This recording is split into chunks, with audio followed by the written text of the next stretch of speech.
wannan dalilin ya sanya a matsayina na alƙalin wannan muƙabala na anshi abun magana domin in fara yin magana. Saboda haka yanzu za a yi addu'a kuma cikin yadda Allah tattaunawa za ta ci gaba. rabbi shrah li sadri wa yassir li amri wahlul 'uqdatan min lisani yafqahu qawli. Bayan haka yan uwa, salamun alaikum. kataba rabbukum ala nafsihi rahmata annahu man amila minkum su'an bi jahalatin summa taba min ba'dihi wa aslaha fa innahu ghafurur rahim. So kamar yadda alƙalin Mukabala ya gabatar cewa a wancan karon su Malam Musa Muhammad da shi Ustazu Malam Sani da sauran 'yan uwa sun same mu a garin Dutsen ma a makarantar malamin mu Sheikh Malam Yahaya bani Adam, sun kai mana ziyara domin tattaunawa tsakaninmu da juna a matsayinmu na gabaki ɗayanmu muna ikirari da musulunci, kuma addini akwai ɓangarori da dama da ya haɗa mu, akwai kuma wasu ɓangarori da aka ɗan samu saɓani da juna, abinda wannan ya fahimta ba haka wannan ya fahimta ba. Kamar yadda aka sani, ni Yahaya Masussuka, wato ina ƙarƙashin da'awa ta cewa alƙur'ani kawai shine abun addini ba tare da an haɗa shi da wani littafi ba. Kuma kamar yadda muka yi wannan bayani ba mun yi shi da ka ba, cewa alƙur'anin shi ya tabbatar da haka. Annabi Muhammad sallallahu alaihi wasallam ya rayu da wannan littafi alƙur'ani ba tare da an haɗa shi da komi ba. To sannan kuma ɓangaren su Malam Musa Muhammad suna ganin cewa bayan alƙur'ani wajibi ne a haɗa tare da hadisai waɗanda aka raɗa masu suna aka ce hadisai ne na Annabi Muhammad sallallahu alaihi wasallam. Mu kuma iya bincikenmu muka gano cewa Annabi Muhammad bai da wani abun addini sai alƙur'ani.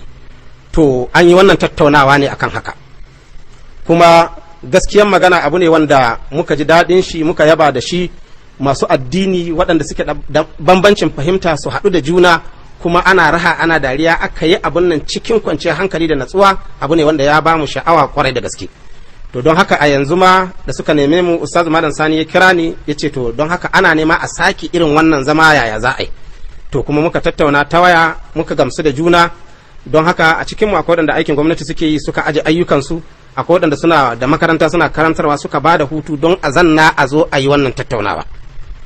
Kada mu manta, wannan tattaunawa ba tamu bace nan Katsina ko Najeriya, tattaunawa ce ta duniya, tunda magana ce ta addini. Shi kuma addini ba Najeriya kawai ake yin shi ko Afirka ba, addini na duniya ne gabaki ɗaya. Sannan kuma ina son alƙalin Mukabala wannan karon ya ba mu dama, wannan rana mun ware ta ne don wannan zaman, saboda haka za a kakkaɓe komi a tsaya a yi bayani cikakke, duk abin da mutum ya fahimta ya magana a kan shi a bashi dama. Don haka wannan rana ba magana ana cewa minti 8 saura kaza, a'a, magana ce ta wannan rana kowa ya aji aikin shi, an ba addini ita ɗungurum ga baki ɗaya. Kuma ko da ni na kawo dalili, Malam Musa ya kawo dalili, mun yi mirsisi wani ya ƙi yadda bayan ga hujja, to na tabbatar da cewa Allah zai ji yadda wasu masu fahimta su gane inda gaskiya take. Kuma ina jawo hankalinmu mu duka, addini ba abun wasa bane, ba namu bane, ba na Malam Musa bane, addini na Allah ne gaba ɗaya. Saboda haka dukkan wanda aka yi tattauna wannan ya ji hujjoji daga bangaren Malam Musa, idan kallo na yasa bai yi amfani da wannan hujjojin ba dan muna tare da shi, to ina tabbatar mashi ya halakar da kanshi. Idan shi ma mutum yana tare da Malam Musa ya ji hujjoji a bangaren mu ya ki aiki da su, to Malam Musa ba shi zai mashi hisabi ba lahira, wallahi ya halakar da kanshi. Wannan shine gaskiyan magana. Kuma ina son amfani da wannan dama in yi addu'a cewa wannan zama da zamu yi, Allah ga bayinka muna tare da su, kuma addini suka zo su ji kuma inda alƙibla take, duk abin da yake na gaskiya Allah ka ba mu ikon bayyanar da shi, kowa da kowa ya fahimce shi. Duk abin da yake kuma na halaka ne, idan abin da muke da awa kan shi akwai kuskure a cikin wannan tattaunawa, Allah ka bayyana kuskuren, kowa ya fahimce shi. Don Allah kai ka tsara duniyar ka cewa in aka je lahira ba a dawo a gyara aiki. Daga inda mutum ya riga ya je kaikaice, to ya gama kawai. To tun da ba a zuwa lahira ko a dawo a gyara aiki, duk abin da yake na gaskiya ne a wannan zama da muka yi, muna fata wannan zaman ya zame mana shine ƙarshen alewa ƙasa.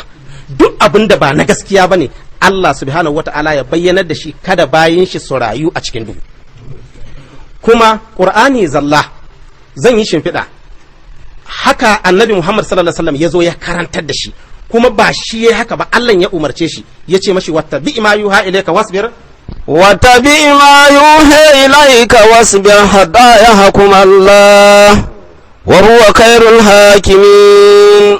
Allah mai girma da ɗaukaka ce annabi Muhammad wattabi ka bi ma yuha ilaika abinda aka yi maka wahayi wasbir kayi haƙuri hatta ya hakuma Allah ha Allah yayi hukuncin shi. Saboda haka a cikin abinda wannan aya take karantar da mu cewa Allah ya umarci annabi ne ya bi abinda ake mashi wahayi kuma yayi haƙuri a kansa ha Allah yayi hukuncin shi. A wannan dalili addinin musulunci din nan yan uwa kwara ɗaya ne, kuma idan na ƙare zan bawa malam Musa ya kawo hujjojin shi da dalilai, ni ma kuma in kawo nawo a kasa su kan faifai musulmi, kowa yana da hankali irin nashi sai duba. Addinin musulunci nan kwara ɗaya shi aka ba annabi Muhammad, saboda haka a musulunci haramun ne mutum ya naɗa ma kanshi wata ƙungiya ya ce sunan addinin shi izala ko ɗariƙa ko shi'a ko ƙala ƙato ko tatsine, kowane irin abu kan raɗa suna bayan addinin musulunci ka yi wa Allah shishigi, don duk cikin annabawan Allah ba annabin da ya kafa tasa ƙungiya. Addinin musulunci kwara ɗaya ne, talin talshi kaɗai ne. Tun zamanin annabi Nuhu aka ce fa in tawallaitum fa ma sa'altukum min ajr in ajriya illa ala Allah wa umirtu an akuna min al-muslimin. Annabi Nuhu ya ce fa in tawallaitum in kun juya baya game da da'awar da nake kiran ku kanta to fa ma sa'altukum min ajrin ni ban tambaye ku wata lada ba. In ajriya illa ala Allah, lada ta bata wurin kowa tana wurin Allah. Kuma ya ce wa umirtu an akuna minal muslimina, an umarce ni in zama musulmi ne.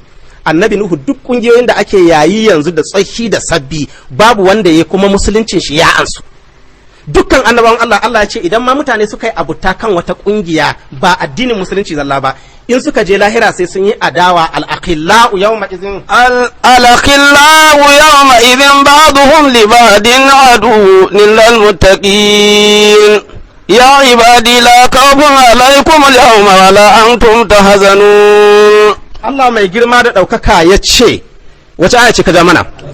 Al-akhillau abukan juna yawma izin a wannan rana ba'dhum li ba'din aduwwun, maƙiyan junan su ne illal muttaqun, sai masu jin tsoron Allah, illal muttaqin kenan.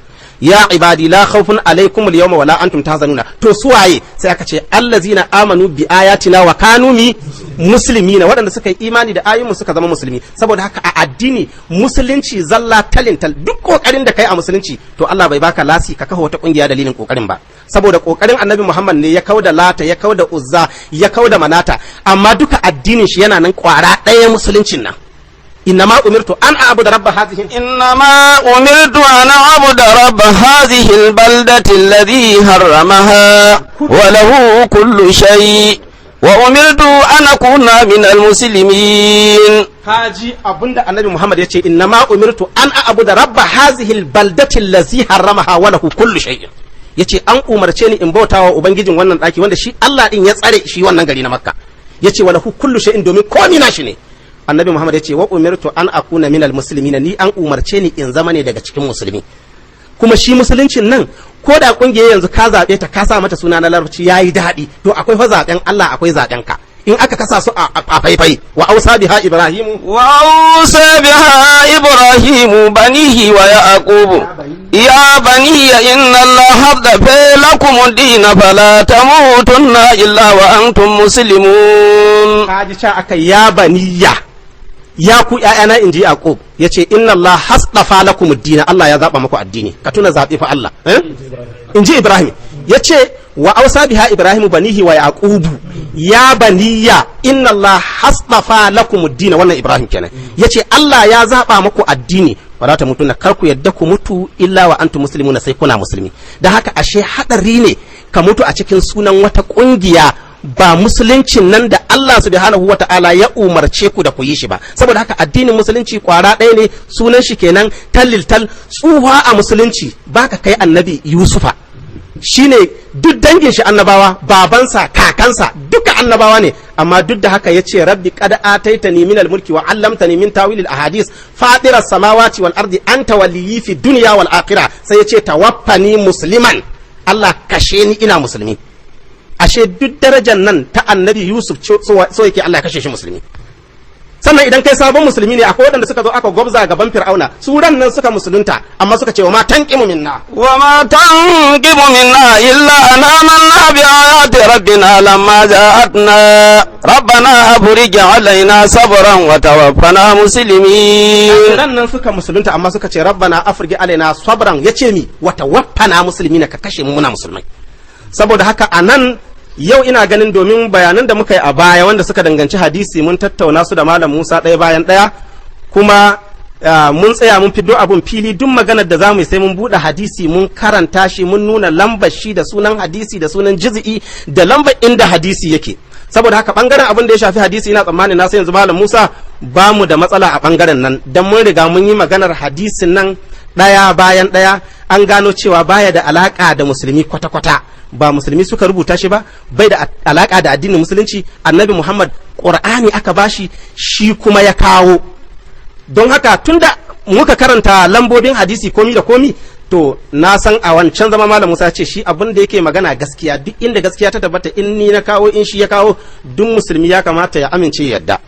To da dama wasu da yake ba karatu suka yi ba, don in ka jera mutum 10 suna tafiya in dai ba a makaranta bane, in dai cikin gari ka gansu ko wani wuri to za ka samu da kyar ne in 3 a cikin 10 nan sun yi karatu mai zurfi.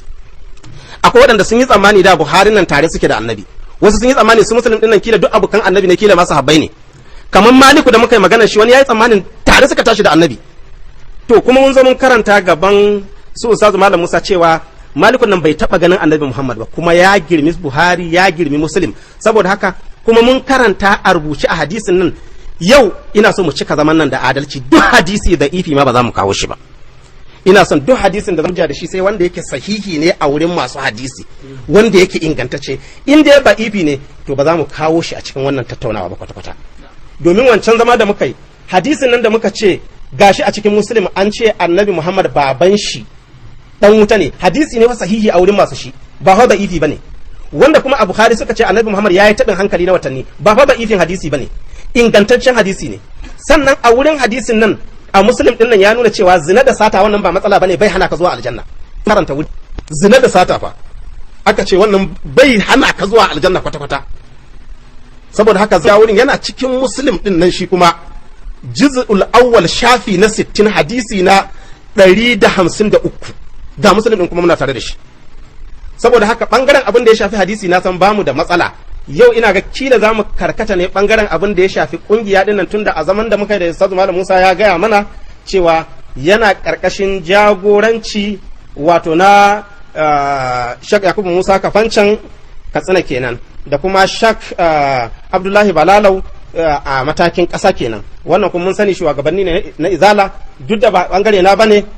Tambayar mu ta farko anan, Izalan nan mun san taka su kashe biyu, akwai ta Jos akwai ta Kaduna.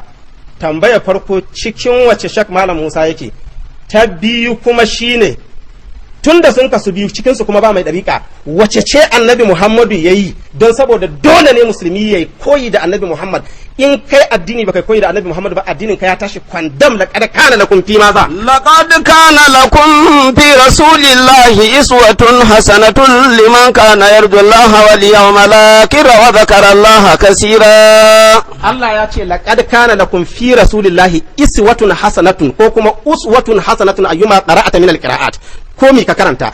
To anan tambaye shine shin Ustaz Malam Musa a kungiyar Izalan nan don zamu mashi adalci, in dan dariƙa yazo sai mu magana kan dariƙa da shi, tunda shi baya bangaren dariƙa. A wancan zaman da yema yace to a ware bangaren, yace ba ya zo magana kan dariƙa ba. Kuma hadisan nan a duniya sun kasu kashi 3 su ne manya. Akwai hadisan bangaren Izala zalla, akwai Ahlus Sunna kenan, akwai bangaren Shi'a, akwai bangaren dariƙa. To duk da mutum ya zo a bangaren shi nan za mu tsaya. Kamar yanzu in dan dariƙa ya zo dole sai na ce mashi to ga salatul fati ga jawahirul ma'ani a hannuna. An ce man qara'aha marratan wa lam yadkhulil janna falyataba sahibaha inda Allah. Salatul fati mai ita yace in ka taba karantawa so daya aka je lahira baka shiga aljanna ba, yayi da ka ci kwalatai gaban Allah. To lahira ina kwalai. Mai salatul fati aka ce dan haka zan yi adalci Malam Musa ba zan tambaye shi kan wannan ba saboda ba bangaren shi bane. Bangaren shi kuma akwai magana su ta auren mutu'a, ko kuma daga nan mutum ya ce ka tai zariya kasa shi kuma ya shiga cikin mota mai AC. Sai da muka haɗu dan shi a ran nan zamu yi magana da shi. In kai dan kala kato ne ko ta tsine kuma wa min haja'ir da kace keke, kai ma sai mun zanna ran nan ka gwada mana wurin. amma ba ruwanmu da wannan bangaren. Da haka tun da ustaz malam sani ya man Sheikh malam Musa ya ba mu address din inda ya hito, to nan za mu tsaya cikin biyun nan da suka kasu wacce yake ciki, sannan wacce ce ta annabi Muhammad dan kan mu asara aiki. Bismillah.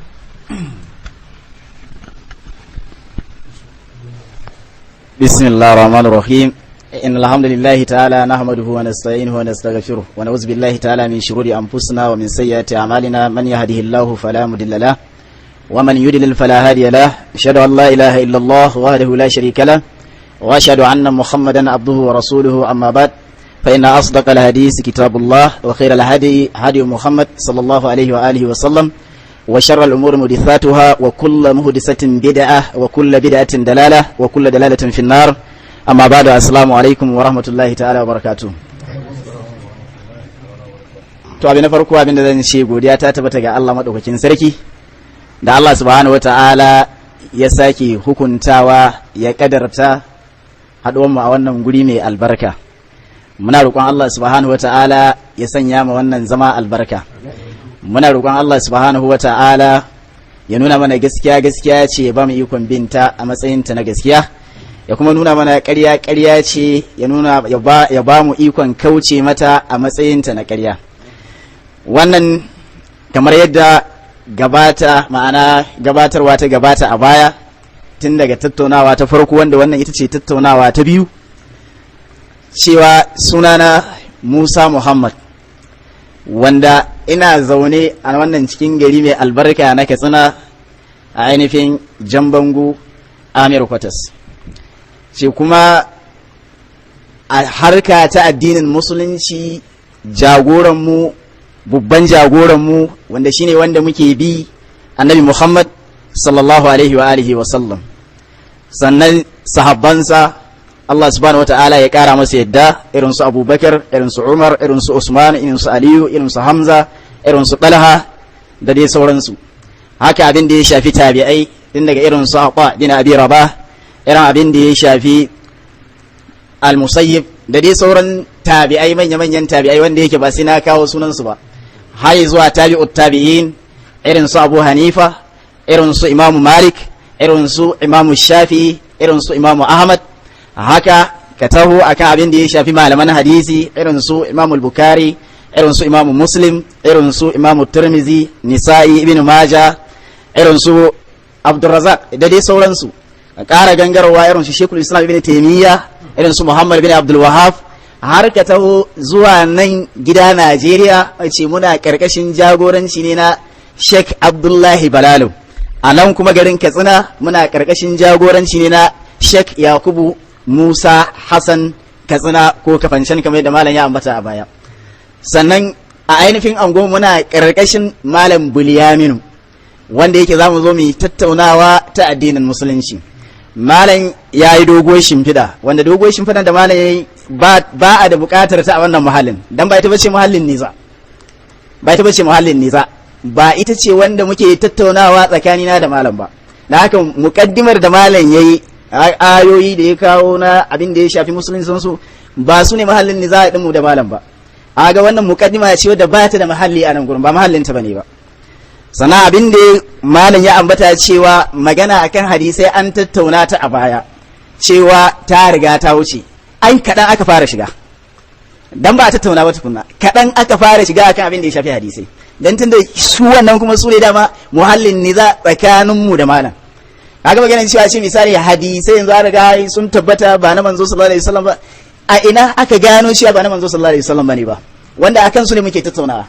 Anan ne za mu ci gaba da tattaunawa dan yanzu za a fara, tunda wancan abin da aka yi so min taɓi ne, an fara shiga ne, na'am, an fara shiga ne akan abin da ya shafi wannan. To kai cewa wannan abin da ya shafi hadisi, ai gyaran da kai man ne zan karba, afwa a zan an shi gyaran da yayi mani, ai ya saurara da gyaran da yayi mani, misali ai ya man gyara yace afwa ai gyara yayi mani, afwa a saurara.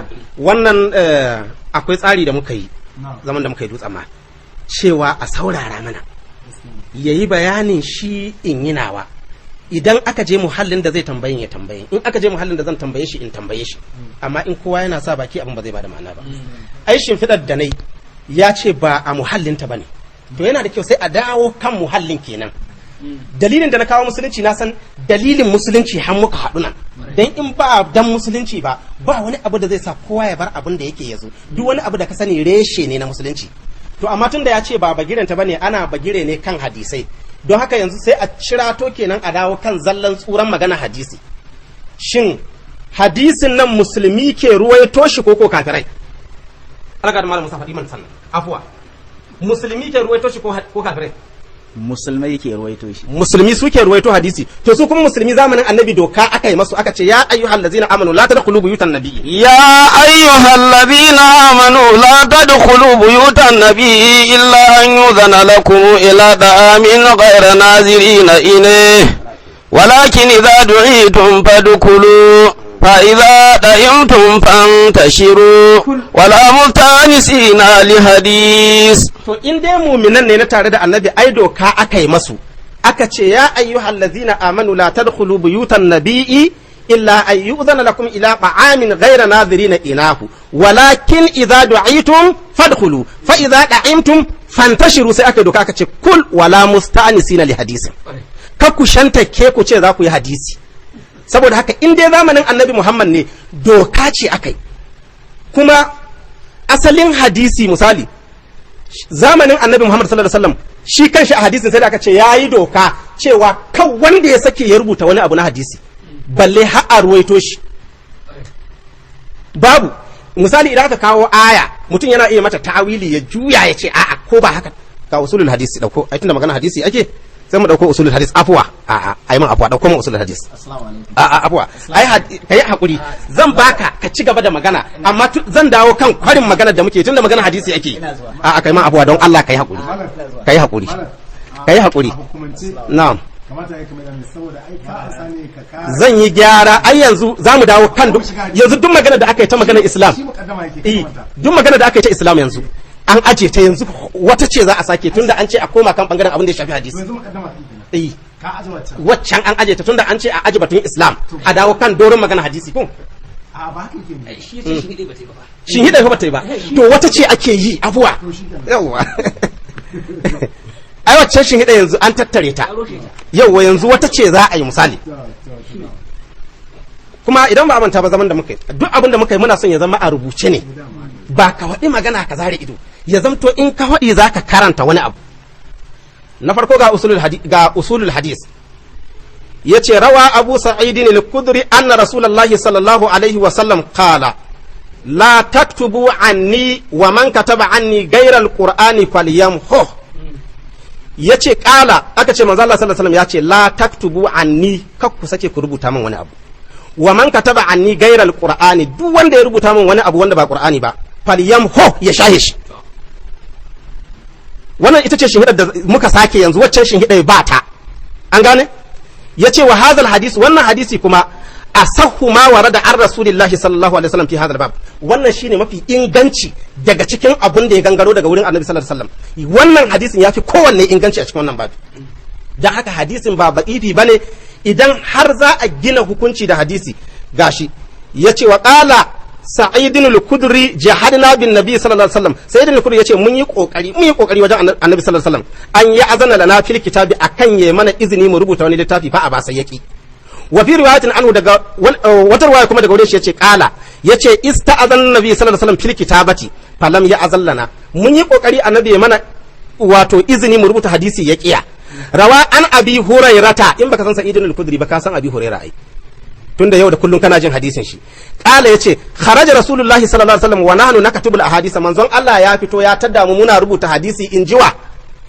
inji abu huraira fa kala sai manzon Allah ce ma hazal ladzi taktubuna menene kuke rubutawa yace ahadisa nasma'uha minka muna rubuta hadisai ne wanda muka ji daga wurinka kala sai yace kitabun gaira kitabillahi wani littafi za ku rubuta bayan littafin Allah yace atadruna ma dallal umamu qablakum kun san ka abin da ya halakar da mutanen gabanin ku can baya yace basu halaka ba illa bima katabu min kitabillahi ma min kitabin min alkitabi ma kitabillahi ta'ala basu halaka ba sai da suka rubuta wani littafi suka hada shi da littafin Allah shi yasa suka halaka Allahu akbar gaskiya ne aya guda ɗaya yanzu a cikin alkur'ani idan ka ƙi yin imani da ita a musulunce ka hita daga cikin musulunci haka shi ma kan hadisi in dai ingantacce ne idan mutum ya ware hadisi guda ɗaya me matsayin ka ma dai kan wannan hadisi ka yarda ko baka yarda da shi ba masha Allah mala ya tambaye ne na yarda da wannan ko ban yarda da shi ba na ni ma tambaye da zan tambaye ke ne yanzu kai ka yarda da wannan na yarda da fawailul lil ladzina yaktubuna alkitaba fawailul lil ladzina yaktubuna alkitaba bi aydihim thumma yaquluna hadha min indillahi liyashtaru bihi samanan qalila fawailul lahum mimma katabat aydihim wa wailul lahum mimma yakasibun fawailun kalimatu azabin aw qila wadin fi jahannama azaba ta tabbata lillazina ga waɗanda yaktubuna alkitaba yaktubuna huna fi'lun mudari'un marfu'un bi subutin nuni fi'li mudari'i ne cewa duk waɗanda suke rubuta wani littafi to kalma azaba ta tabbata gare su kuma su ce wannan littafin na addini ne to wannan ayi kana cewa wa humul yahudu wan nasara yahudu da nasara ne to ga hadisi idan wannan hadisi gashi tabbas ya inganta babu kura a cikin shi yanzu ni aka kawo min aya aka ce ka yarda da ita ba aya da ban yarda da ita ba kuma ina so mu tsarkake zaman nan da bada amsa cewa kaza da aka tambaye ka ce kaza ka yadda ko baka yadda ba sai a dora gaba tunda zama ne yanzu ga littattafan nan bila adadin kowanne so muke sai mun shiga ciki sannan mu shiga cikin alqur'ani ka yadda da wannan shine abin nan ka yadda da shi da ni da shi afwa wa fara tambaye wani na tambaye shi shin wannan hadisi da aka karanta yanzu a matsayin shi na wanda ya zo ya yarda da hadisi ya kamata tunda ana so a bada ansa ni kuma na gabatar da tambaya sai ya ansa man tashi sai in ansa mai wadda ya yi mani tunda ta wuta gabata ka san ana amsa tambaya da tambaya mutum zai tambayi mutum a wannan tambayar da zai mashi to zai tambaye shi domin ya san menene abin da ya kamata ya amsa mashi tambayar shi da ita abuwan kana gani na a matsayina na alƙalin wannan muƙabala lokacin da muka je dutsen ma akwai wata magana da aka yi in kun manta ni bari in tuna muku ka san kai akramakallahu malam Yahaya Masussuka malam ya ce maka tunda baka yarda da hadisi ba ka bar kawo mai hujja da shi abinda ka yarda da shi alqur'ani shi ma kuma ya ce ma ya yarda da alqur'ani saboda haka an zama da saboda haka abinda malam Musa ya ga ma wancan lokacin shi zan tuna maka yanzu abinda malam Musa yake so shi yana so ya gaya maka tabbatuwa alqur'an hadisi daga alqur'ani kai kuma kana so ka kore tabbatuwa hadisi daga alqur'ani saboda ka a rike wannan littafin hadisin ku shiga a cikin alqur'ani ku fafata mu da ke sauraron ku mu gamsu kowa ya tashi inda za to na farko wannan doka kada ku mance ta ku ce ba ta masu littafi ba su masu littafi nan sun yi ne dan a karanta ku kuma yanzu kun zo da doka ka a karanta su afwa na farko nan fa gidan ilimi ne mu komi karantawa muke duk abin da ka sani idan ka je makarantar mu ana koyar da boko ana koyar da hadisi ana koyar da fiqihu ana koyar da alqur'ani har bible muna koyo amma imanin da muka shine da alqur'ani kawai muka imani domin cikin mu akwai ma'aikata gwamnati kuma da bokon da suke saboda haka wannan dokai ta cewa kar a karanta su ai tallar su kuka kawo man kakkumanci dole mu binciki abin da ke cikin su yanzu kuma annabin nan da shi ake koyi sai aka ga hadisi kuma ingantacce shi yanzu in ga hadisi ingantacce mutum ya yi mirsisi ya kiyarda da shi wallahi ba zan yadda aiman waye ba sai an gaya ma wannan amsai tsakani ga Allah a gaya ma ita sai mu ci gaba kawai a bani ita sai assalamu alaikum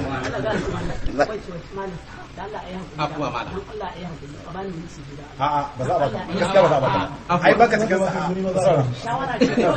ba a santa ya kuri ba a santa yawa duk tahiyyar mu ni kadai ke da iko in yi magana ni ma dan ina da makami a cikin magawale yawa ka bar shi da ai zuba da tuzan da magana wancan kusan daure shi ne muka jirza wancan da ke cikin bakin shi ta hidu muka hana ya fada alƙalin shi ni ma na samu yanci alƙalin shi ni ma na samu yanci alƙalin ci gaba mana musa na masha Allah wannan shine gaskiyar lamari bai yiwa ka zo ka dauki hadisi ka ce shine wanda zaka kafa hujja da shi domin abin da kake kafa hujja da shi sai in ka yarda da shi za ka kafa hujja da shi abinda baka yarda da shi ba ta yaya ka ɗauko shi a matsayin ka kafa hujja da shi ka ce kuma shi wannan abin za ka rushe shi yanzu muna magana ne fa akan shi tabbatuwar hadisi ko rashin tabbatuwar hadisi a cikin alkur'ani mai girma saboda duk abin da alkur'ani bai rushe shi ba to babu wanda ya isa kuma ya zo daga baya ce zai rushe shi abinda duk alqur'ani ya ainihin tabbatar da shi babu wanda zai isa daga baya ya ce ba zai tabbatar da shi ba. A shekara kenan yanzu ni da kai mun yarda da alqur'ani, mun yarda cewa alqur'ani shine wanda za a yi addini da shi, wanda kai kuma yanzu tsakanin da kai shine wannan hadisi kai ba ka yarda da shi ba, ni kuma ni na yarda da shi cewa akwai shi a cikin alqur'ani, kai kuma ba ka yarda da shi cewa babu shi a cikin alqur'ani ba. Kai yanzu zaka kawo ka rushe shi a cikin alqur'ani, ni kuma in tabbatar da shi a cikin alqur'ani. In ya tabbatu a cikin alqur'ani shikenan, ka yarda ko baka yarda ba, kalas wasu za su yarda. In ka misali ya zamanto a cikin alqur'ani babu shi, shikenan ni yanzu na yarda ban yarda ba, wasu za su gamsu. Da yiwa yanzu shi wannan hadisi tunda akan shi ake yanzu ka dauko kana kafa hujja da shi, yanzu babu abin da ake tattaunawa akan shi kenan.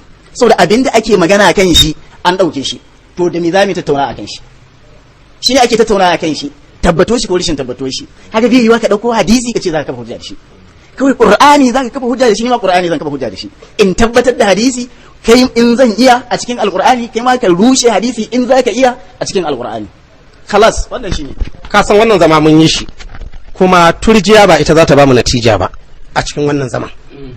Yana da kyau idan har tattaunawa za a yi na tambaye ka sai ka bani amsa mun wuce wannan wurin, sai kuma sai a ɗora kan magana gaba. Shin idan da ba za a yi magana hadisi ba kwata-kwata, kai ƙur'ani zalla ne ni ƙur'ani zalla, babu dalilin tattaunawar mu ba kwata-kwata. Kai din idan ni bai yarda da hadisi ba, kai fa ka yarda da shi, me amfanin karanta waɗannan hadisan duk a wurina? Dalilin hujja ne. Ai yanzu ina da bible, idan krista ya zo wurina bible din zan buɗa mu shiga cikin shi a ja aya a ja bible. Ai kafin in fara jan hadisi ayoyi muka yi ruwan su anan, sannan sai muka zo cikin hadisi. Idan ka je za ka yi ma krista wa'azi babu bible, ka manta lokacin da aka zo ana tattaunawa da yahudu da nasara, annabi muhammad ba a ce ya hukunci da attaura da injila ba, ce aka yi imanu da su. Amma da yahudawa za su kawo mai kalubale sai ya ce kul fatu bit taurati, qul fatu bit taurati fatluha in kuntum sadiqin. ya ce to fatu bit taurati, ku zo da attaurai, kuma in kun zo fatluha ku karanta ta in kuntum sadiqin, in kuna daga cikin masu gaskiya. Me ya hana annabi ya doka ya ce to tunda ba a ce mu yi imani da attaura din mu yi aiki da attaura da injila ba dalilin a kawo su a karanta su? Idan har za mu koyi da annabi, saboda haka ko littafi ba wanda ni nike aiki akan shi bane, in dai aka ce dalilin za a yi da shi ne, wajibi ne a kawo shi a zo a karanta shi. In kai baka yadda ba, ai kai in ni ban yadda ba, kai kayi imani da su. To tunda kayi imani da su, wajibi kuma mu shiga cikin su mu karanta su. Da annabi muke koyi, mu ji shin annabi ya bada lasi, ya ce a rubuta doka. Zamanin annabi in ka karanta tarihu tashrihil islami, duk wanda ya ruwaito hadisi ma daure shi ake, ruwaya kawai. Kuma mu da abin da muke yi ba musu zamu, dole sai mun karanta abin da muka saba da shi kenan. Mu abin da aka karanta da mu, duk wata hujja a karanta ta a rubuce, a duba a karanta. Abin da aka karanta mana a tarihi bayan annabi Muhammad ya wuce, wa ya hau halifa. Abin da aka karanta a tarihi, wa ya hau halifa. Aka ce Abubakar shi ya hau halifa. To zamanin Abubakar ga tarihu tashri'ul islami, yace rawal hafizu zahabi fi tazkiratul huffaz qala, yace menene, yace ibnu abi malaika yace anna siddiqa, wane ne siddiq? Sai na Abubakar kamar yadda aka karanta mana, yace jama'an nasu ba'da wafati nabihim, ya tara mutane bayan mutuwa annabi sallallahu alaihi wasallam. Fa qala, sai yace innakum tuhaddisuna ar rasulillahi ahadisa takhtalifuna fiha, yace kuna tarwaito hadisi kuna ta sabani cikin shi, a ce akwai masu kyau akwai marasa kyau. Yace to wannasu, mutanen da za su zo, yace fala tuhaddisu an rasulillahi shay'an, kakku yadda ku ruwaito wani abu ku ce an ruwaito wani abu daga annabi sallallahu alaihi wasallam. Yace wannasu ba'dukum ashaddu iktilafan, mutanen da za su zo bayan ku sai sun fi ku sabani. Yace to fala tuhaddisu an rasulillahi shay'an, kakku yadda ku ruwaito wani abu ku ce annabi ya ce kaza. Faman sa'alakum, duk wanda ya tambaye ku, faqulu, ku ce mai bainana wa bainakum kitabullahi, tsakanina da ku akwai littafin Allah. Fastahallu halalahu, ku halatta abinda Qur'ani ya halatta, wa harrimu harama, ku haramta duk abinda Qur'ani ya haramta.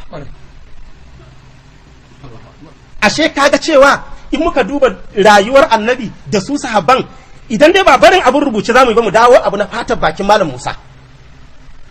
Sai dai in a aje rubutu shikenan, sai in faɗi ra'ayina ya faɗi ra'ayin shi kawai, a yi ta more.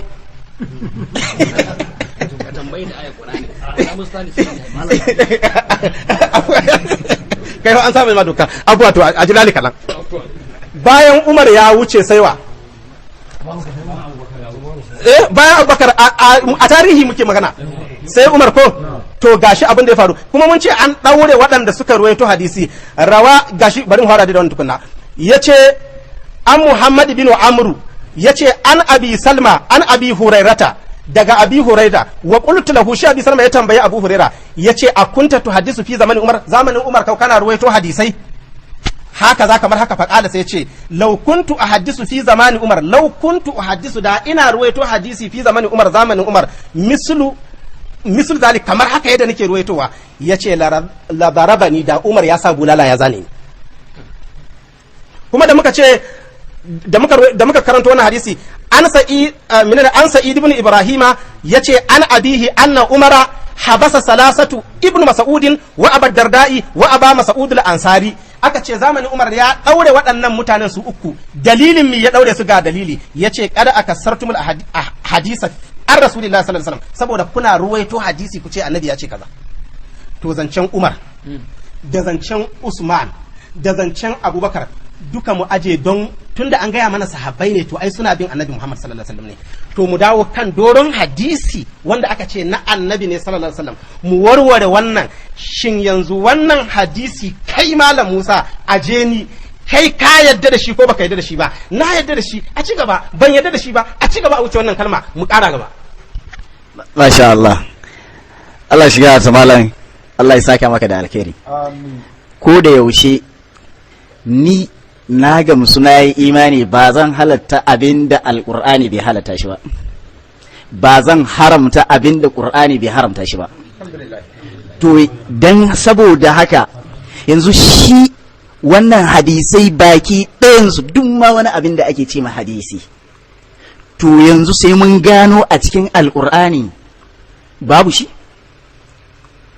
in babu shi shikenan akwai shi cikin Qur'ani inda shi shikenan ka gamsu baka gamsu ba wasu za su gamsu wannan kawai shine bari in tuna malam da wasu magana kana gani na malam bari in tuna ma da wata magana ka san nayi wa malam Musa tambayoyi guda uku waccan makabala ko yana magana hadisi nace shin hadisai wannan Bukhari ka tuna ansa da ya bani nace mashi to kenan akwai abin da ba hadisi ba ya tabbata mana da cewa ni yanzu abin da nake gani dan kada a bata lokaci ko da yake dai mun riga mun ne insha Allah ana kai asuba za mu tashi wannan tattaunawa yawa ba za mu wuce asuba ba insha Allah kala an fahimci me nake wadi ma'ana dai yau akwai lokaci wadahan mai yalwa wanda za ku tattauna malam sosai domin a kama wani wurin tunda ai ayyukan yawa gare su yawa tunda haka ne abinda zamu yi anan shine a shiga alqur'anin shi malam Musa ya nuna mana a ina ne aka ce ayi hadisin ka bi shi kuta cikin Qur'ani wa'annan ayoyi ne suka ce ayi hadisi in ya kawo sai mu ji mun gamsu ko ba mu gamsu ba idan muka gamsu cewa akwai hadisin sai shi da kanshi ya ware mu to waɗanne ne waɗanda suka hadisi waɗanne ne abinda ba hadisi ba tun kila yanzu ya ki gaya mana cikin abubuwan da kake karantawa kila akwai abinda ba hadisi bane ba shi ma ya yarda ba hadisi bane ba a kai ga hadisin bane ba ko wani abu mai kama da wannan amma mu shiga alqur'ani a gane shin hadisin nan akwai shi ya halatta akwai shi a cikin alqur'ani in akwai duka mun gamsu to menene hadisin shin wannan abin da ake karantawa shine hadisi ko ba shi bane ba ma kai ga hadisin ba ka fahimci ne malam yawa to yanzu alkali ya yi mana bayani gamsace amma ban san abin da ya hana shi alkali ya ba malam Musa shawara cewa ya ba da wannan amsa sai a wuce ba ban san ina zuwa kuma abin da muka san alkalin nan da shi adali ne cikakke gaba da baya to a'a abuwa to yanzu abin da ka neme ni da shi cewa hadisi to shi ba a wurin Allah Qur'anin shine hadisi hadisin kuma shine Qur'ani dan Allah ya rada ma Qur'ani suna Qur'ani kuma ya rada mai suna hadisi fala'allaka baqi'un nafsaka ala asarihim in lam yu'minu bi hadha al-hadisi asafa yace fala'allaka baqi'un nafsaka ala atharihim illa arma kai hakuri kaga tunda nake jawo hadisi ban baka ba nace ka jawo to shi Qur'ani Allah ya ce wa laqad yassarna al-Qur'ana lizikr fa hal min mudakkir Allah ya ce wa laqad yassarna al-Qur'ana yace mun sauƙaƙe Qur'ani lizikr dan wa'azi saboda shi Allah ya sauƙaƙe shi ne yanzu abin da nake magana nan kan shi kan Qur'ani shi Qur'ani nan na haddace shi saboda Allah ya ce ana haddace shi to yanzu kafin mu shiga hadisi algafata malam mu aje duk hadisan da na kawo a wurin nan in dai hadisi ne ban kawo mara kyau ba fa duka sahihi ne a wurin masu hadisi yanzu in ana so mu shiga hadisi to a cire mara kyau hadisi mai kyan nan qur'ani sura 114 ne hadisi ingantaccen banda mara inganci tunda kukan kun ce akwai mai kyau akwai mara kyau hadisin nan guda nawa ne ba bukata nake ka haddato su ba kawai su nawa ne ingantattun na'am assalamu alaikum wa rahmatullah har yanzu ai ban kai mahallin da zan bi magana akan hadisi bane ha ba ka ce ba ni yanzu abinda muke magana kan shi shine tabbatuwar hadisai a cikin alkur'ani ko rashin tabbatuwar hadisai a cikin alkur'ani in an samu hadisai sun tabbata a cikin alkur'ani ya tabbatar da su cewa akwai hadisai na manzon Allah ne yanzu shikenan ko ga gamsu malam ko ba ka gamsu ba ruwa yanzu su dai wanda za su ji in aka laluba aka zagaya aka rakada ba a samo tabbatuwar hadisai a cikin alkur'ani mai girma ba to menene amfanin su ba su da amfani to kaga dan haka kuwa haka in aka samo haka yanzu shikenan in ni yanzu ban gansu ba cewa misali akan haka an samu a cikin alkur'ani din babu su kwata-kwata ba su tabbata ba haka shikenan in ni na iya da su sauran mutane za su yi da cewa gashi yanzu an tabbatar da cewa an karanta wa mutane alkur'ani an kawo an tabbatar ma da mutane cewa to yanzu a cikin alkur'ani to babu inda aka samu tabbatuwar hadisan manzo sallallahu alaihi wasallam cewa manzon Allah yana da wani abu hadisi cewa yayi hadisi ba a samu ba haka shikenan su sauran mutane za su ji wannan kuma zai amfani sauran al'umma wa'anda za su zo bayan mu wannan shine to shi alqur'ani kamar yadda Allah ya kawo shi yana da ka'ida yana da iyaka dukkan shi Allah ya yarda ai imani da shi ne wa tu'minuna bil kitabi kullihi duka ake yarda da alqur'ani a surorin nan 114 in ka ware aya daya baka yi imani da ita ba baka daga cikin musulmi to hadisan nan iyakarsu shin hadisi nawa ne ingantacce idan wata ce da hadisin nan zaka shiga aljanna ba wata shiguwa kwata ba ta shiguwa talaka bai shigar ta sai dai in kai kuɗi saboda yanzu littattafan nan da ake magana littafin hadisi tunda ka ki faɗin shi ingantaccen hadisi ko nawa ne to shi kuma littafin da aka ce na hadisi ne wa littafin guda nawa ne na hadisi kamar da qur'ani da littafi ɗaya ne kowa ya san shi afuwa malam sani shi littafin hadisin guda nawa ne to sai a shige su a yi magana su masha Allah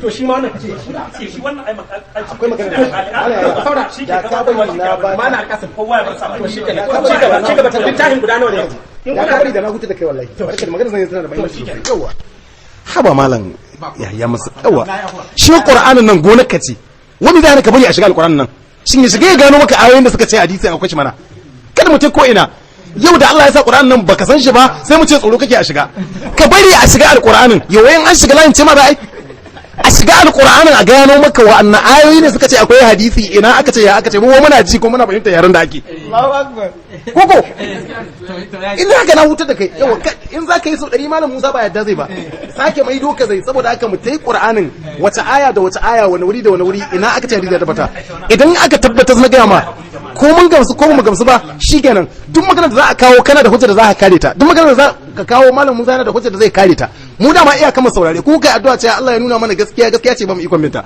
ya nuna mana ƙarya a matsayin ƙarya ba mu ikon guje mata ka fahimce ne yanzu na'am so akwai kurban magana da nayi tunda ba mu san ko ba za a ƙara dawowa kanta ba ya kamata in faɗi dalili na da nace inda hadisi za a shiga aljanna ba ta shiguwa kwata yanzu littattafan hadisi kamar yanzu kafa ma hujja da wannan umdatul qari din nan kaga girman shi ire-iren waɗannan masu mujalladi 22 ne ire-iren waɗannan sun yi 1000 a duniya kuma shi malam Musa yanzu a aje aljanna da muke nema a ce gata amma ya faɗi adadin hadisi ko nawa ne wallahi bai iya shiga ta saboda yau in ka mutu to gobe wani zai sako nashi hadisin kasuwa kuma ya ce dole ya yi aiki da shi kai kuma ka riga ka gama aikin ka mutu kuma ka yi nisan kwanan ka yi komi kuma wannan yanzu littafin da ka gani 35,000 ake sai da shi in ka hada su guda 1000 za su baka miliyan 35 nawa ne albashin ka kai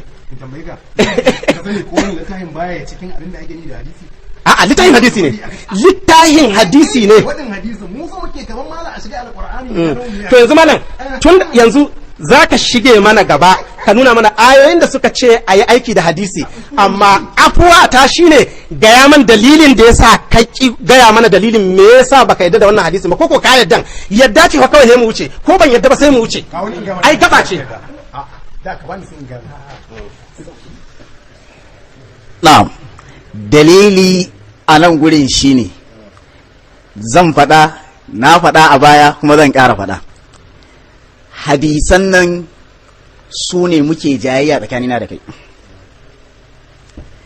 Kai ba ka yi da su ba, ba ka yi da duk wani abin da za a ce ma hadisi ba ne ba, na manzan Allah ba ka yi da shi ba. Haka yanzu ni kuma na gamsu cewa ni a iyakar fahimtata cewa manzan Allah yana da hadisai, ya yi kuma hadisai. To yanzu wannan kaga shine muhallin niza. Yanzu akwai abin da zai raba mana gardama tsakanina da kai. Menene abin da zai raba mana gardama tsakanina da kai? Shine alqur'ani mai girma. Shine alqur'ani mai girma. Cewa akwai su ko babu su shikenan, shine kawai wanda zai raba mana gardama a wannan muhallin. Amma in ba shi ba babu wani wanda zai raba mana gardama akan wannan. Saboda shine umdan mu. Duk abin da yake ya tabbatar da shi alqur'anin nan, to wajibi musulmi ya imani da shi. Abinda duk alqur'ani bai tabbatar da shi ba, ma'ana alqur'ani ya kore shi, ya tabbatar cewa babu shi, to wajibi ne musulmi ya yin imani da wannan abin. Shine wannan shine kadai abin da zai raba mana gardama. Ka gama ne? To ai abin da muka yi magana, za ka faɗi dalili sannan sai ka kawo mana dalilai na cewa ga dalilin da yasa za a yi aiki da hadisi, kamar ƙur'ani da ya ce la tadkhulu buyutan nabiyyi illa an yu'zana lakum ila ba'amin ghayra nadhirina inahu walakin idza du'itum fadkhulu. Idan aka kira ku shiga, wala musta'nisina li hadisin kakku shantake. Qul la aqulu lakum shiga qur'anin manna. قل لا أقول لكم عندي كذائن الله ولا أعلم الغيب ولا أقول لكم إني ملك إن أتبع إلا ما يوحى إلي. Qul aka ce ga ya musu la aqulu lakum indi khazainullahi, ban ce maku taskokin Allah wuri na suke ba, inji annabi Muhammad. Yace wala a'lamu al-ghaiba, kuma ban san gaibu ba. Wala aqulu lakum inni malakun, ni ban ce maku ni mala'ika bane. Sai yace kai in attabi'u, ban bin komi illa ma yuha ilayya, sai abunda aka yi mani wahayi. Ala gafarta malan fassara mana in attabi'u illa ma yuha ilayya. Masha Allah. Ai malam ka riga ka fassara. Ka fassara yadda ka fassara haka take. Yadda ka fassara haka yake. Babu abinda manzo sallallahu alaihi wa alihi wa sallam zai bi sai abinda aka yi masa wahayinsa. Shine kadai zai bi. To menene aka yi ma manzo sallallahu alaihi wa sallam wahayi? Alqur'ani da hadisai. Alqur'ani da hadisai. To jawo ayar da ta yi magana wahayin hadisin, tunda an ce in attabi'u illa ma yuha ilayya, to ayar da ta yi magana wahayin hadisi. Masha Allah. Madalla sahibukum wa madalla. Bismillahir Rahmanir Rahim. Ma dalla sahibukum wa ma gawa wa ma yantiqu 'anil hawa in huwa illa wahyun yuha. Allah subhanahu wata'ala yake gaya mana a cikin wannan sura mai albarka. Allah subhanahu wata'ala yake cewa ma dalla sahibukum wa ma gawa. Wannan sahibin naku wanda kuke tattare da shi bai bace ba, wa ma gawa, sannan kuma baya bin san ra'ayinsa. Allah subhanahu wata'ala a ita waccan aya ta gaban wannan sai Allah subhanahu wata'ala sai yake cewa wa ma yantiqu anil hawa. Manzo sallallahu alaihi wa alihi wasallam baya furta wani abu na ra'ayin shi. Allah subhanahu wata'ala yake cewa sai abin da aka yi mashi wahayi. Wannan abin da aka yi ma manzo sallallahu alaihi wa alihi wasallam wahayi shine alqur'ani da hadisai. To ayar da ta ce hadisin wahayi, wadda ta ce hadisin wahayi ne, ita ce kawai zaka ga mana yanzu. Nan Allah subhanahu wata'ala ai har ga ya ga mana cewa menene abin da manzon Allah yake bi? Wahayi. Muka ce wahayin nan ana yi masa wahayin alqur'ani, ana yi masa kuma wahayi na hadisai. Ayar ce kawai wadda ta ce wahayin hadisi, ita kawai yanzu to muke nema. Na'am. masha Allah abuwa akramaka Allah kai hakuri assalamu alaikum masha Allah na'am Allah subhanahu wata'ala yake gaya mana a cikin alqur'ani mai girma ma kana li basharin an yukallimahu Allah ما كان لبشر أن يكلمه الله إلا وهيا أو من وراء حجاب أو يرسل رسولا فيوحي بإذنه ما يشاء إنه حكيم علي حكيم. Allah subhanahu wata'ala yake gaya mana a cikin wannan aya mai albarka ma kana li basharin wa ma kana li basharin baya halatta ga wani mutum an yukallimahu Allah Allah subhanahu wata'ala yi magana da shi Allah subhanahu wata'ala yi magana da shi ƙarara Allah subhanahu wata'ala yake cewa bai yi ba illa wahayan sai fa ta fuskar wahayi ko kuma au yukallimahu au min wara'i hijab ko kuma ya zamanto yayi magana da shi ta shamaki Allah subhanahu wata'ala yana mashi magana shi yana ji amma baya ganin Allah madaukakin sarki Allah subhanahu wata'ala yake cewa au yursilu rasulan ko ya aiko mashi manzo ilaihi zuwa gare shi shi wannan mutumin fayuhiya sai ya yi wahayin abinda Allah ya umarci wannan mala'ikan ya yi masa wahayi bi izinihi da izinin Allah a nan gurin wannan aya tana nuna mana cewa wahayi ba wahayin alkur'ani kaɗai Allah yi ba haka yake ta yaya domin Allah subhanahu wa ta'ala yana an kan zo gabar da dole afuwa sai an yi magana a wurin ai abin da muka tambaye shi ayar da ta ce wahayi Allah ya mata malam ustaz malam sani ka kusa ka canza wallahi ba canza ba a canza akwai abin da zai yau na ga akwai abin da baka yi ba ina a ranar na ga akwai mai rubutu da akwai shi sai ya rika rubutu gaba in malam ya baka sai ka biyo ɗaya bayan ɗaya yanzu wancan da ya wata aya sai da yana yi ka biyo ba ka ce can ka ce gwananci an yi kaza an yi kaza can ka ce kaza da aka warware haka ya kamata kai mai yau ai yanzu misali ka san tambayar da ne mashi ta saba ma amsar da yake badawa yanzu ke ana zuwa in na kawo ta saba yanzu kai in ka ansa sai ka kawo abin da za ta rushe ta sai ka kawo abin da za ta rushe ta bari gama ayi mana in ya gama ayi sai baka sai biyo ta sai ka kawo ayar da za ta rushe ta aya fa bata rusuwa aya bata rusuwa sai dai a to in kana da ita ai shi dai in kana da ita hadisi ke rusa hadisi yanzu na jawo hadisin da yake hadisi baya rusa hadisi hadisi baya rusa hadisi yawwa Allah subhanahu wata'ala ya nuna mana cewa a wannan ayar Allah subhanahu wata'ala yana yi wahayi ga ainihin bawan shi wanda ya ga dama kuma wannan wahayin da zai yi ba mala'ika zai aiko ba a cikin ayi wai duk wannan bayanin yake kwarai kuwa to yi faɗi ayi ka ja ka fasara wa ma kana li basharin an yukallimahu Allah illa wahayan baya halatta ga wani mutum Allah ya magana da shi sai ta fuskar wahayi ba ruwan da tafsiri yau kuma akwai farar da azhani na gudu ai yau ba ruwan yanzu muke ai yanzu sune mahallin niza yau kuma masha Allah Allah subhanahu wataala nuna mana a cikin wannan aya cewa baya halatta bai yiwa ga wani mutum Allah ya yi masa wahayi ma'ana Allah ya magana da shi sai ta fuskar wahayi wannan wahayin da Allah subhanahu wata'ala zai yi mashi ba mala'ika zai turo mashi ba ta yaya domin sai Allah subhanahu wata'ala da ya matsa a gaba sai ce mai aumin wara'i hijab ko kuma ya yi magana da shi ba ta fuskar wahayin ba a'a ta hijabi Allah zai yi magana da shi ya ji maganar Allah din wannan ba wahayi bane ba sun sha bambam sannan Allah subhanahu wata'ala yake cewa bayan wannan aw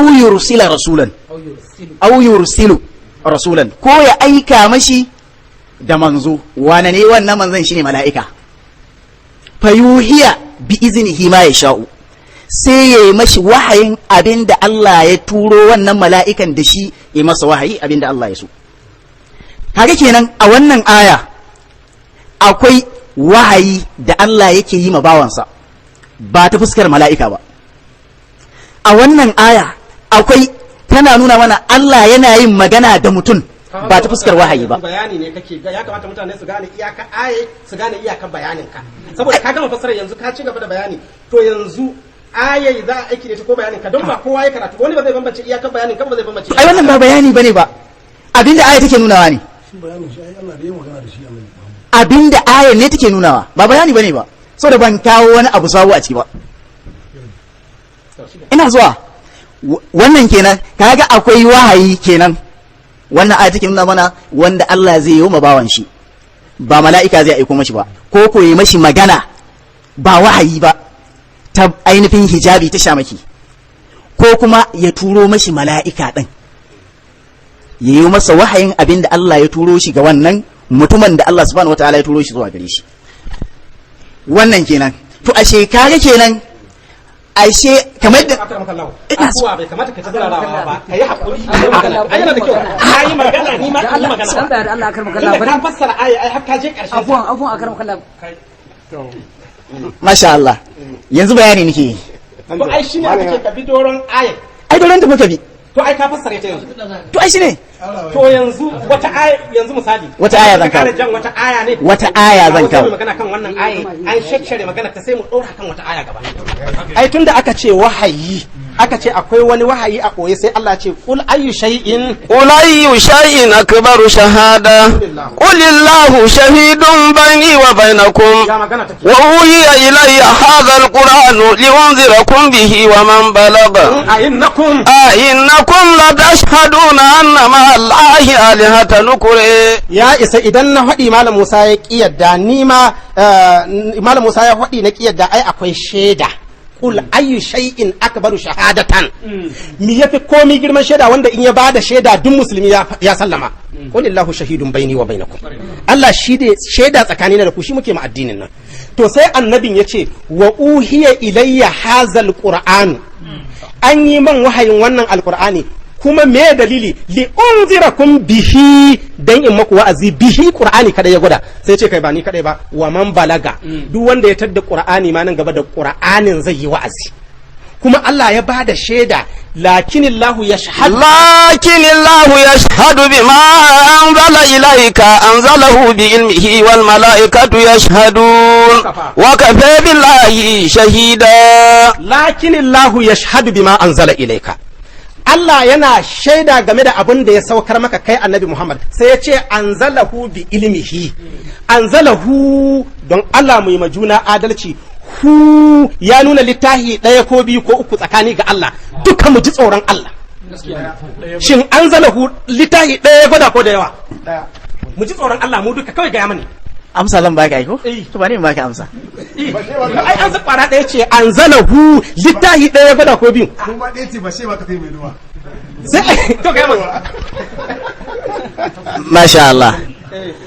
Wannan aya da malam ya kawo bata dai goge waccan aya ba. Yawwa. Wannan aya da malam ya kawo bata goge waccan aya ba. Amma ta goge bayanin ka amma bata goge aya. Ai ba bayani na bane ba. Bayani ne na Allah shi yayi. Wahayin nan ga su ko dai yayi wahayi ko yayi magana da mutum ta hijabi ko ya aiko mashi mala'ika. Su uku ne. Aya ce ta faɗa haka ba ni na faɗa ba. Wa ma kana li basharin an yukallimahu Allah illa wahyan min wara'i hijab aw yursilu rasulan bayuhi bi idnihi ma yasha innahu aliyyun hakim. Allah mai girma daukaka ya ce wa ma kana li basharin, bai kamata ga kowane mutum ayyu kallimahu Allah ya magana da shi ba illa wahayan sai dai ta fannin wahayi. Aw min wara'i hijabin ko ta bayan shamaki kamar yadda yayi da Musa. Aw yursilu rasulan ko ya aiko manzo fayuhi bi iznihi ma yasha'u, sai yayi wahayi da izininsa kuma yayi wahayin abun da yake so. To malam Musa zaman da muka yi can sai ya ce ai wahayin hadisi aka yo kamar yadda aka yo wahayin Qur'ani, har ya ce tare suka taho. To yau amma da kokarin har ya kawo alhikimata yayi kokarin ta koma hadisi ya buga ta ki shiga. To amma yau abin da nake so in gani so yake ya ce abun biyu ne, wahayin da mala'ika ya kawo daban, shi kuma hadisi sirri ne daban, ba mala'ika ya kawo shi ba. Abinda kake so ka ce kenan, koko ba haka kake so ka ce ba? Ba haka nake so. To ya kake so ka ce? Masha Allah. Na'am. Muna magana ne akan abin da na ce hadisai na manzan Allah su ma wahayi ne kamar yadda Qur'ani yake wahayi. Shine abin da nake tabbatarwa. Shi kana ai wannan aure su da sunan shi yake magana kanta. To maganar da muke afuwa, maganar da muke shine shin shi ba mala'ika ya kawo shi ba kenan hadisin? Yanzu mala'ika yana kawo hadisi da Annabi Muhammad sallallahu alaihi wa alihi wa sallam. To yanzu wannan magana abin da nake so da ni da kai, kaka yadda da bayanin baki na, kan yadda da bayanin bakin ka. Aya karab da garaje ba kwatance ba, ba azanci ba, wadda ta ce dan in kai man wayo zan gane. Ayar da ta ce ga hadisi annabi ya mala'ika ya kawo ma annabi wannan hadisin, tunda ka ce ka a shiga hadisi aya, to ayar da ta faɗi wannan kalmai kamar da aka ce wa uhiya ilayya hazal qur'an, da aka ce lakinillahu yashhadu bima anzala ilayka, ayan mun kawo ta bamu fasara ba, ya kamata lakinillahu yashhadu bima anzala ilayka, Allah yana shaida bima anzala ilayka game da abin da ya safkar maka, yace anzalahu bi ilmihi, ya safkar da shi ne da iliminsa, kuma hudin nan ya gwada daya. To yanzu ana nufin akwai wata aya kenan, tunda mu da shi mun yadda aya ba ta kare ta aya, to da aka ce anzalahu ya gwada daya, kuma sai a nemi wani bayani na baki ya rusa wannan kalmar cewa Allah ya saukar da littafin ɗaya ne. Kai duk cikin annaba ba annabin da aka ba littafi biyu, kabdin su watara kulla ummatin jasiya kullu ummatin tud'a ila kitabiha al-yawma tujzauna ma kuntum ta'malun hadha kitabuna yandiqu alaykum bil haqqi inna kunna nastansikhu ma kuntum ta'malun. Allah ya ce watara kulla ummatin jasiyatan, ranar kiyama zaka ga kowaɗanne al'umma sun durƙushe. Ya ce kullu ummatin, kowace al'umma tudu'a za a kira ta ne ila kitabiha, zuwa ga littahinta, ba zuwa ga littattafansu ba. Kullu ummatin tudu'a ila kitabiha, ya al'umma tun da Qur'ani Allah ya saukar da shi da larabci. Shin kitab littahi nawa yake nufi tsakani ga Allah? Abuwa kitabun ba kutubun ba, kitabun kamar da aka rubuta nan, littahi nawa yake nufi? Masha Allah. Idan aka ce kitab yana ɗaukar ma'anoni, yana ɗaukar jam'i, yana ɗaukar mufradi, yana iya ɗauka. To mu abinda Allah ya ce mana a nan, watara kulla ummatin jasiyatan, kullu ummatin tudu'a ila kitabiha, kowace al'umma za a kira ta ne zuwa ga littafinta. Saboda haka cikin annabawa ba annabin da aka ba littafi biyu, littafi ɗaya aka ba kowane annabi. Ana ma yin shiyarin a ba da littafi ɗaya ga annabawa da yawa, ba wai annabi ɗaya ba. Kamar da aka ce inna anzalna taurata fiha hudan wa nur yahkumu bihan nabiyuna alladhina aslamu lil ladina hadu war rabbaniyuna. Ya isa da aka ce yahkumu bihan nabiyuna alladhina aslamu, kaga ya nuna a taura akwai annabawa da yawa waɗanda suka yi hukunci da ita, amma kowane annabi littahi ɗaya ake bashi talintal. Aka maka Allah, ina so a gaya mana annabi ɗaya wanda aka ba littattafai ba littafi ɗaya ba. Masha Allah. Dukkanin annabawan da Allah subhanahu wa ta'ala ya aiko su ga zuwa wannan al'ummomi da Allah subhanahu wa ta'ala ya aiko su ne da littafin su da kuma hadisan su.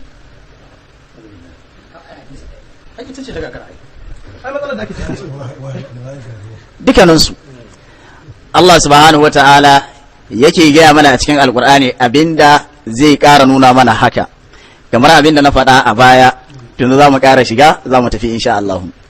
Allah subhanahu wa ta'ala yake gaya mana, ai kafin a shiga fa sai ka faɗi ayar da ta ce, wannan aya ta ce ga mala'ika ɗauke da hadisi ya kawo shi, ka ja aye, sai mu ci gaba. Mun yi magana hadisi ka ce mu wuce wannan wurin, muka yi abuwa muka aje magana hadisi muka dawo cikin alkur'ani, sannan ka ce za ka kawo ayar da ta ce ga mala'ika ɗauke da hadisi ya kawo. To ai ba za mu ta fara magana kowace a wuce ta ba, sai a gama ba a gane kwata-kwata abin da aka yi ba. Masha Allah. Allah subhanahu wa ta'ala ya datar da mu. Allah subhanahu wa ta'ala yake gaya mana a cikin alkur'ani mai girma, Allah subhanahu wa ta'ala ya aika mala'ika Jibrilu ga ainihin Maryam alaihi salam. ban sani ba aran ma ko zaka iya tuno ayar a cikin alqur'ani واذكر في الكتاب مريم إذ انتبذت من أهلها مكانا شرقيا فاتخذت من دونهم حجابا فأرسلنا إليها روحنا فتمثل لها بشرا سويا قالت إني أعوذ بالرحمن منك إن كنت تقيا قال إنما أنا رسول ربك ليهب لك غلاما زكيا. Allah subhanahu wata'ala a wannan aya ko ayoyi Allah subhanahu wata'ala yana nuna mana cewa Allah subhanahu wata'ala ya aika mala'ika zuwa ga Maryam alaihi salam. Me Allah subhanahu wata'ala ya aika shi zuwa gare ta? Allah subhanahu wata'ala ya ce ya aika shi gurinta, ya yi mata magana. Fa'auha ilaiha fa'arsalna ilaiha ruhana fatamassala laha basharan sauyiya. Allah ya ce muka tura mata da ainihin ruhin mu inji Allah, sai ya fito mata a mutum. Sai ya fito mata a mutum. Me da ya fito mata, Maryam alaiha salamu ta nemi tsari da shi, sai yake cewa inni ana rasulur rabbiki, inna ma ana rasulur rabbiki, ni dan saƙon ubangijinki ne, ya aiko ni zuwa gare ki. Me ya aiko shi? liyahaba laki gulaman zakiya, domin ya maki baiwar wani ɗa wanda yake mai tsarki. Wannan da Allah subhanahu wata'ala ya turo shi zuwa gare ta, Qur'ani ya kawo mata? Littafi ya kawo mata? Littafi ya kawo mata? yawa ai ni ka tambaya ko iska littafi ya kawo mata?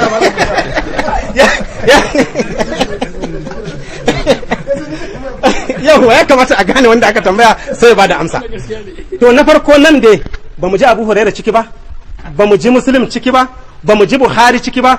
Mu kuma labarin da muke nan na Buhari da Muslim ne da muwaɗa da aka ce littafin addini ne, su fa muke magana kansu. Yawwa ayar da take magana kan hadisi, shin algafata ne kake so ka ce? Yawwa ba muna magana kan Bukari ko muwadda ko Ibn Majah ko Tirmidhi bane ba, ba shi muke magana. To yanzu shi hadisi kana cikin tahiya kuka haɗu da shi ko cikin littafi ka gashi rubuce? Kana tahiya kawai sai ka ga hadisi kuka gaisa ya ce ni ne hadisi ko rubuce ka gashi ga littafi? A cikin Alqur'ani na ganshi. To kawo ayar da ta ce haka nan. Masha Allah. Allah subhanahu wata'ala yake gaya ma Annabi Muhammad sallallahu alaihi wa alihi wa sallam a cikin Alqur'ani mai girma. Allah subhanahu wata'ala ya ce wazkurna ma yutla fi buyutikunna. Wazkurna ma yutla fi buyutikunna min ayati Allahi wal hikma. Inna Allaha kana latifan khabira. Allah subhanahu wa ta'ala yake gaya mana a cikin wannan aya, waskurna ma yutla fi buyutikunna min ayati Allahi wal hikma. Ku tuna abinda ake karanta muku, ake ambata shi a cikin gidaddajin ku matan Annabi sallallahu alaihi wa alihi wa sallam. Min ayati Allahi, na daga ayoyi na Allah madaukakin sarki, wanda shine alqur'ani. Sai Allah subhanahu wa ta'ala ya ce wal hikma, da kuma hikima, wanda hikiman nan sune hadisai na Annabi Muhammad sallallahu alaihi wa alihi wasallam.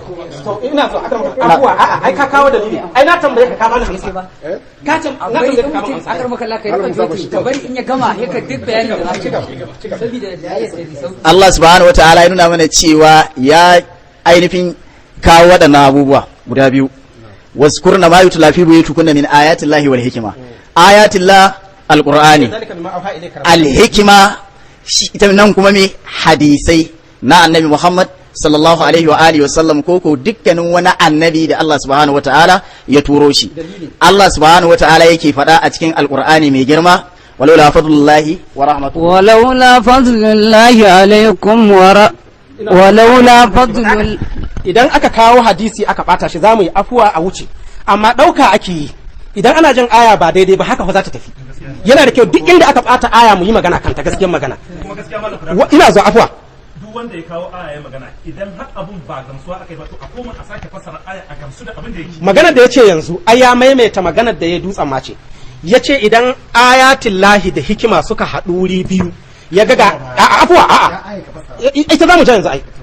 in aka ja ayatul lahi da hikima suka zama a jere suke to hikima tana nufin hadisi, ayatul lahi kuma tana nufin qur'ani. sai ce amma shi hadisin nan wahayin shi akai, shi kuma wannan ayatul lahi da hikima Allah ya nuna mana wahayin su aka yi dungurun wa laula fadlullahi alayka wa rahmatuhu la hamma ta'ifatun minhum wa laula fadlullahi alayka wa rahmatuhu la hamma ta'ifatun minhum an yudillu wa ma yudilluna illa anfusahum wa ma yadurrunaka min shay wa anzala Allahu alayka alkitaba wal hikmata wa 'allamaka ma lam takun ta'lam wa kana fadlullahi alayka azima. Allah ya ce walaula fadlullahi alayka, ba dan baiwar Allah ta tabbata kanka kai annabi Muhammad ba, la hamma ta'ifatun minhum ayudilluka, wasu jama'a daga cikin munafikai sun so su yi kokarin halakar da kai. sai Allah ya ce to walaula wa ma yudilluna illa anfusahum wa ma yadurrunaka min shay'in, aka ce ba su iya cutar kowa sai dai kansu, kuma kai annabi Muhammad ba su iya cutar da kai da komai. sai Allah ya ce wa anzalallahu alaykal kitaba wal hikmata, Allah ya sabkan maka da alkur'ani da hukunci, yace kuma wa Allah maka ya sanar da kai malam takun ta'lamu abinda da baka kasance kana sanin shi ba, wa kana fadlullahi alayka azima, baiwar Allah a kanka babba ce. to idan aka ce wa anzalallahu alaykal kitaba, nan alkur'ani ne Allah ya saukar, wal hikimata kuma hadisi ne Allah ya saukar. duk abunda Allah ya saukar Allah ya gaya mana babu ƙarya cikin shi. to mun yadda hadisan yau ba za mu yi magana na ƙarya ba sai wanda yake na gaskiya ne. kenan yanzu Allah ne ya yi wahayi cikin wannan sahihin hadisi wanda ya ce baban annabi na wuta, kenan Allah ya yi wahayin wannan magana, tunda Allah ne ya saukar da hadisin. kenan da aka ce annabi ya yi taɓin hankali cikin Buhari, kuma Muslim Buhari ya kawo shi ga ya cikin sahihin hadisi, kenan yanzu Allah ne ya yi wahayin wannan magana. dole sai an tsaya kan wannan. yanzu Allah ne ya wahayi sahihi ne, an ce baban annabi yana wuta, ya za a hana mu shiga hadisi? wai mai dalili? mai hadisi yayi dan a rubuta dan a karanta, a ce kuma yau ba za a karanta su ba. to yanzu tunda Allah ne saurara mana, tunda Allah ne ya saukar, yanzu dole kenan duk musulmin da bai yadda baban annabi na wuta ba ya zama kafiri, tunda in ka karyata aya ɗaya kai kafiri ne. don haka hadisin ma inda ya inganta, in ka karyata shi kai kafiri ne kenan, tunda sabkar da shi akai fa. wannan ma wanda muka karanta ɗazu, la taktubu anni gairal qur'ani, kak rubuta min wani abu sai qur'ani, wa man kataba anni gairal qur'ani falyamhu, duk wanda ya rubuta wani abu wanda ba qur'ani ba, aka ce hadisi ya tabbatar, ya ce maza a shafe shi.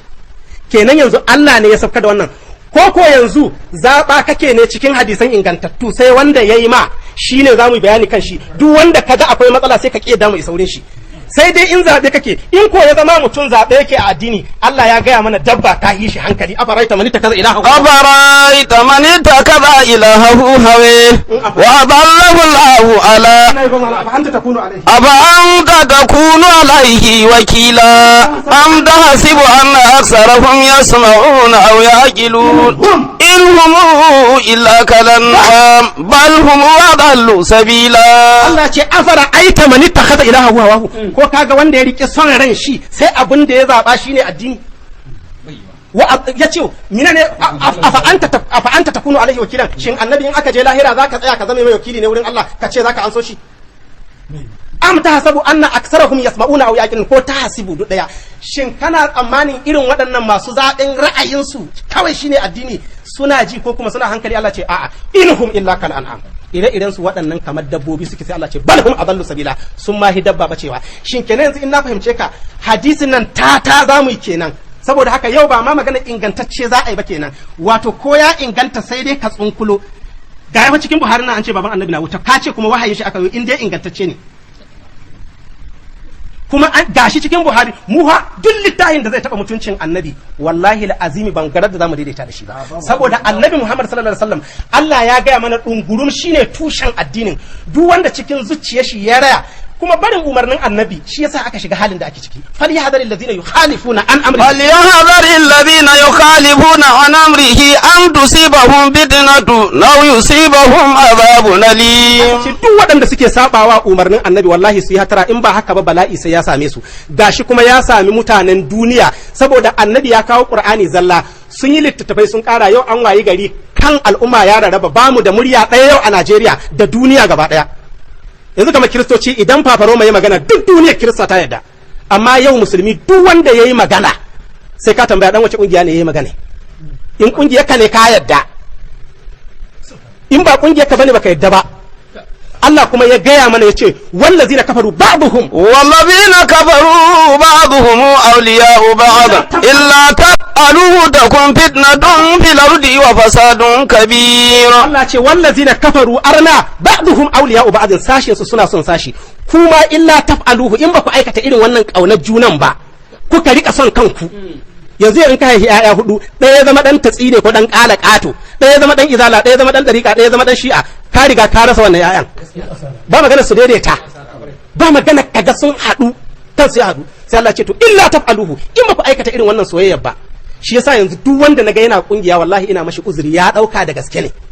Duk wanda yake karanta hadisai ina mai uzuri saboda wani ya dauka Buhari nan ya ma san Annabi. To yanzu kenan tun da dai wahayi ne dole sai in mun yarda cewa da aka ce baban Annabi na wuta kenan wannan hadisin wahayi ne aka yi kenan.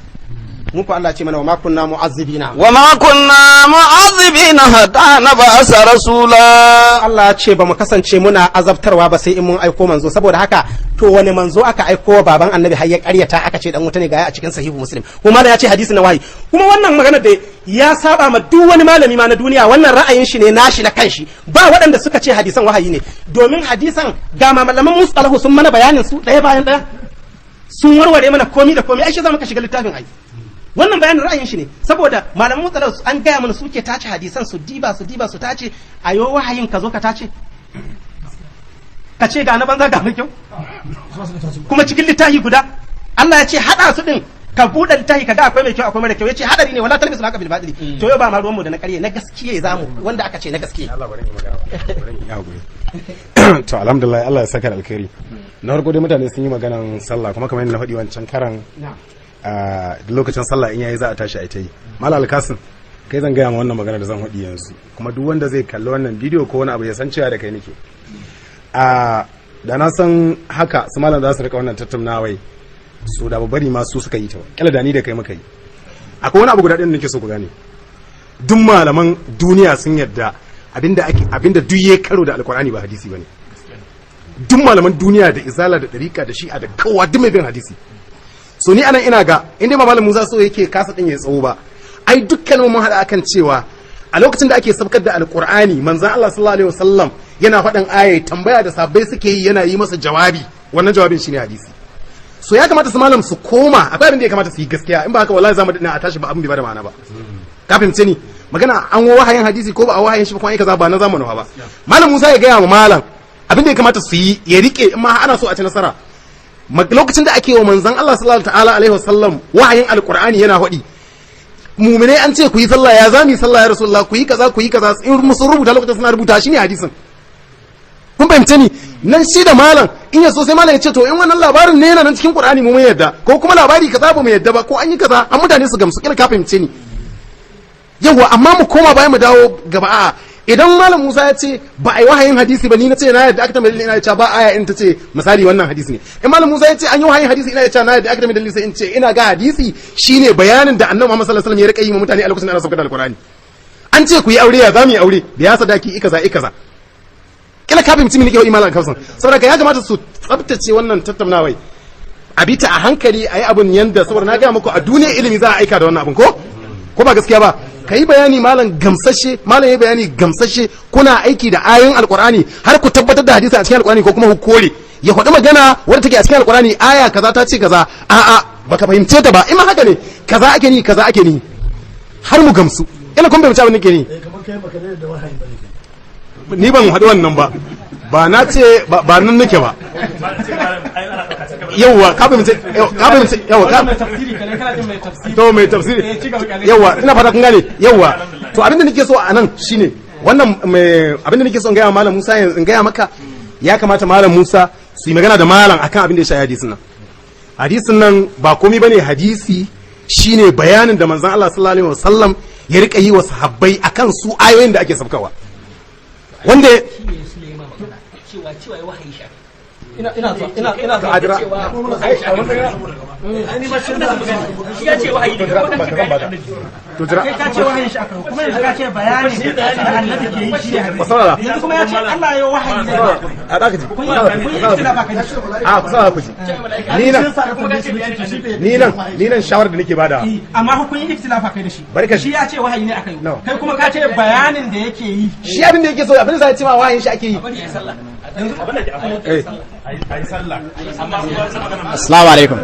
Assalamu alaikum da Allah ka mu kashi ya kamata ila idan ana so a tattauna sosai a rika bada mintoci yawwa gaskiya ne saboda bai yiwa misali malam ya karba ya ta tafiya yana ta magana ya ta tafiya yana magana ni ina da abin da nake so in fada sai ya karba kuma ya ci gaba wanda kila wata magana ce kawai zai faɗa ya faɗa ya bani kawai shi amma sai ya karba sai ya ci gaba ya ta tafiya ni ma ina da abin da zan faɗa akwai bayanan da zan yi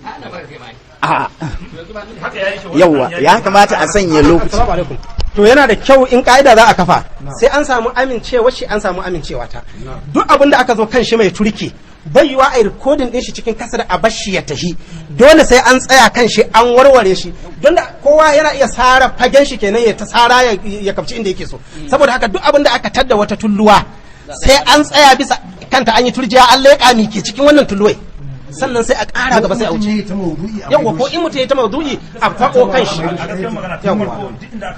yawwa saboda haka sai mu dakata nan a yi sallah Allah shi taimake mu kaza ba aya bane shi ke sai ka kashe a yi sallah bari a yi sallah